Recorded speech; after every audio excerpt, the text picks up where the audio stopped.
Assalamualaikum warahmatullahi wabarakatuh. Terima kasih waktu yang diberikan kepada kami untuk mempresentasikan pengabdian masyarakat kami.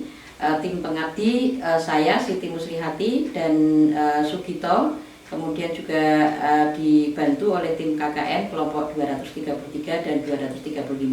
Pengabdian kami berjudul pengelolaan sampah rumah tangga bagi PKK dan Karang Taruna, Paraan Kulon dan Paraan Wetan, Sendangsari, Minggir, Sleman. Tema ini, topik ini kami angkat dengan pertimbangan bahwa hari ini sampah itu merupakan masalah dunia selain COVID-19, dan kalau kita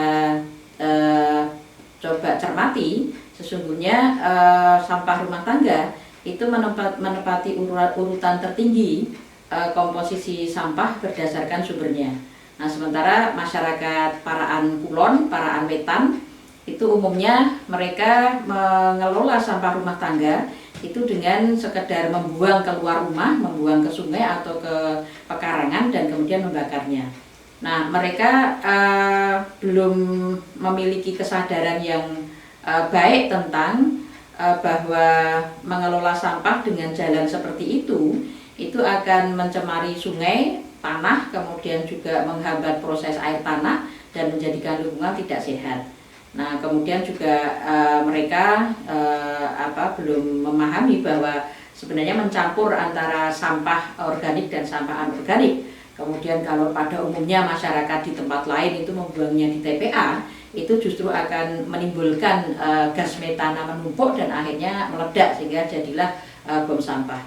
Sehingga dari sini itu perlu adanya pengelolaan sampah rumah tangga itu bagi terutama adalah ibu-ibu PKK, Paraan Kulon dan Paraan Wetan.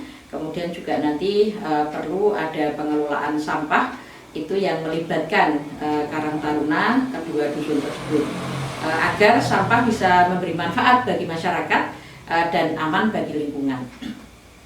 Mitra kami itu adalah PKK Paraan Kulon dengan Ketua Bu Suwarni, kemudian PKK Paraan Wetan dengan Ketua Bu Isnawati, kemudian Karang Taruna Paraan Kulon itu ketuanya adalah Taufik Effendi, dan Karang Taruna Paraan Wetan ketuanya adalah Fahru Syafa Arindra. Keempat mitra kami berada di Dusun Paraan Kulon dan Paraan Wetan, Sendangsari, Minggir, Sleman. Kegiatan pengabdian ini tujuannya ada 3. Pertama adalah membangun kesadaran pentingnya mengelola sampah rumah tangga.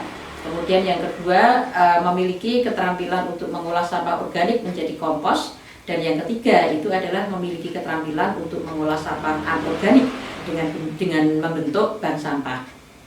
Pelaksanaan pengabdian kami itu berjalan mengikuti tahapan. Yang pertama, survei dan observasi kami lakukan 2 bulanan sebelum pelaksanaan kegiatan. Kami mencoba mengumpulkan data tentang mitra, kemudian mengidentifikasi masalah yang dihadapi mitra itu dengan jalan mengobservasi dan wawancara dengan kepala desa, dengan kepala dusun di kedua dusun tersebut, kemudian ketua PKK dan juga ketua Karang Taruna.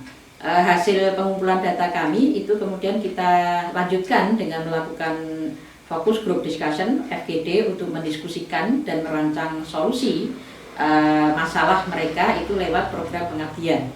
Kemudian juga melakukan sosialisasi program pengabdian itu kepada khususnya itu adalah pengurus PKK dan Karang Taruna, yang kemudian dilanjutkan dengan pelaksanaan dan pendampingan itu berupa partisipasi aktif dari mitra di dalam mengikuti beberapa pelatihan, kemudian juga dilanjutkan dengan pendampingan untuk pembentukan bank sampah dan operasionalnya.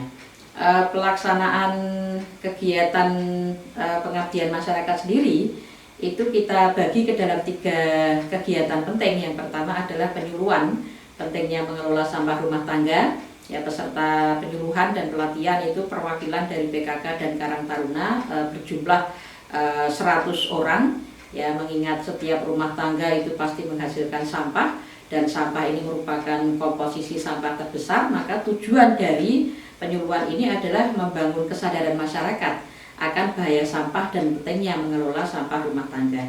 Kegiatan yang kedua adalah pelatihan pengelolaan sampah organik menjadi kompos. Sebagaimana kita ketahui bahwa sampah rumah tangga itu ada dua jenis, yang organik dan anorganik. Nah, tahap pengolahan sampah rumah tangga itu diawali dengan memilah sampah, harus terpisah antara organik dan anorganik. Kemudian yang kedua, pengelolaannya itu kita tahu bahwa nanti untuk pelatihan yang kedua ini sampah organik itu diolah menjadi pupuk atau kompos gitu ya. Kemudian nanti untuk pengelolaan sampah yang anorganik itu kita kasih pelatihan untuk kegiatan yang ketiga.